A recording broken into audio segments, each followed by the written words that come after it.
യേശുവേ നന്ദി, യേശുവേ സ്തുതി, യേശുവേ മഹത്വം, യേശുവേ ആരാധന, യേശുവേ സ്തോത്രം. ഇന്ന് ഉൽപ്പത്തി പുസ്തകം 2-ാം അധ്യായം 18 മുതൽ 25 വരെയുള്ള വാക്യങ്ങളാണ് വായിക്കുന്നത്. ദൈവമായ കർത്താവ് അരുളി ചെയ്തു, മനുഷ്യൻ ഏകനായിരിക്കുന്നത് നന്നല്ല, അവന് ചേർന്ന ഇണയെ ഞാൻ നൽകും.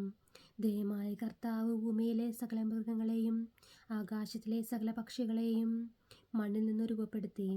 അവയ്ക്ക് മനുഷ്യൻ എന്ത് പേരിടുമെന്നറിയാൻ അവിടുന്ന് അവയെ അവൻ്റെ മുമ്പിൽ കൊണ്ടുവന്നു. മനുഷ്യൻ വിളിച്ചത് അവയ്ക്ക് പേരായി തീർന്നു. എല്ലാ കന്നുകാലികൾക്കും ആകാശത്തിലെ പറവകൾക്കും വയലിലെ മൃഗങ്ങൾക്കും അവൻ പേരിട്ടു. എന്നാൽ തനിക്കിണങ്ങിയ തുണയെ കണ്ടില്ല. അതുകൊണ്ട് ദൈവമായ കർത്താവ് മനുഷ്യനെ ഗാഢനിദ്രയിൽ ആഴ്ത്തി. ഉറങ്ങിക്കിടന്ന അവൻ്റെ വാരിയെല്ലുകളിൽ നിന്ന് ഒന്ന് എടുത്തതിനു ശേഷം അവിടെ മാംസം കൊണ്ട് മൂടി. മനുഷ്യരിൽ നിന്ന് എടുത്ത വാരിയെല്ലുകൊണ്ട് അവിടുന്ന് ഒരു സ്ത്രീക്ക് രൂപം കൊടുത്തു. അവളെ അവൻ്റെ മുമ്പിൽ കൊണ്ടുവന്നു. അപ്പോൾ അവൻ പറഞ്ഞു, ഒടുവിൽ ഇതാ എൻ്റെ അസ്ഥിയിൽ നിന്നുമുള്ള അസ്ഥിയും മാംസത്തിൽ നിന്നുള്ള മാംസവും.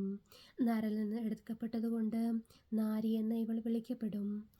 അതിനാൽ പുരുഷൻ മാതാപിതാക്കളെ വിട്ട് ഭാര്യയോട് ചേരും, അവർ ഒറ്റ ശരീരമായി തീരും. പുരുഷനും അവൻ്റെ ഭാര്യയും നഗ്നരായിരുന്നു, എങ്കിലും അവർക്ക് ലജ്ജ തോന്നിയിരുന്നില്ല. നമ്മുടെ ദൈവമായ കർത്താവിന് സ്തുതി. എൻ്റെ കർത്താവായ ദൈവമേ, ഞാൻ അങ്ങയെ സ്തുതിക്കുന്നു, ഞാൻ അങ്ങയെ ആരാധിക്കുന്നു, ഞാൻ അങ്ങയെ മഹത്വപ്പെടുത്തുന്നു. കർത്താവേ, അങ്ങാണല്ലോ സകലത്തെയും സൃഷ്ടിച്ചത്. സകലത്തിൻ്റെയും സൃഷ്ടാവായ ദൈവമേ, അങ്ങേക്ക് അസാധ്യമായി യാതൊന്നുമില്ലല്ലോ.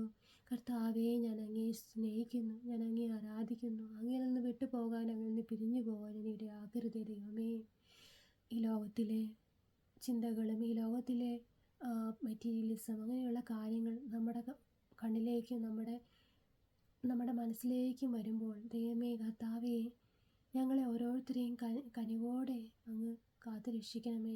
അങ്ങയുടെ കൃപ കൊണ്ട് മാത്രമേ ഞങ്ങൾ രക്ഷപ്പെടാൻ പറ്റുള്ളൂ കർത്താവേ. ഞങ്ങളെ ആ കൃപയിലേക്ക് നയിക്കണമേ കർത്താവേ. അതിന് ഞങ്ങൾക്ക് വേണ്ടത് പ്രാർത്ഥനയാണല്ലോ ദൈവമേ. ഞങ്ങൾക്ക് പ്രാർത്ഥിക്കാനുള്ള കഴിവ് കിട്ടുന്നില്ല കർത്താവേ. പലപ്പോഴും അത് നഷ്ടപ്പെട്ടു പോകുന്നു ദൈവമേ. അത് കോൺസ്റ്റൻ്റായി നിൽക്കാൻ ഞങ്ങൾക്ക് സാധിക്കുന്നില്ല ദൈവമേ. അത് ഞങ്ങൾ തുനിഞ്ഞിറങ്ങിയിരിക്കണമല്ലോ കർത്താവേ.